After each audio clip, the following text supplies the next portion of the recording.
Moms, ketemu lagi dengan dapurnya Mami Sinas. Kali ini Mami Sinas mau buat video tentang bumbu dapur asam sunti khas Aceh ya Moms. Nah, bumbu dapur asam sunti khas Aceh ini terdiri dari belimbing wuluh yang segar-segar ya.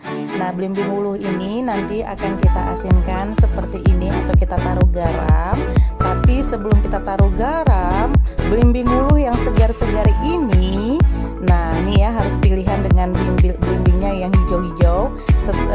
Sebelum kita taruh garam, maka kita siram dulu belimbing wuluh ini ya dengan air panas yang mendidih ya, supaya belimbing tersebut menguning, dan nantinya baru kita letakkan belimbing wuluh itu dengan garam ya.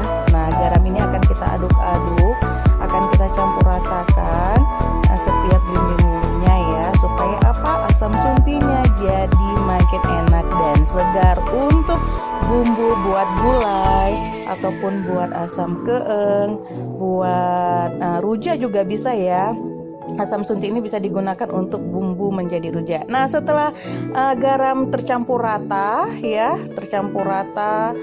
dari setiap semua asam suntinya atau belimbing wuluhnya, maka selanjutnya kita jemur ya Mams. Kita jemur di panas matahari. Dijemur belimbing wuluhnya selama 3 atau 4 hari sampai akhirnya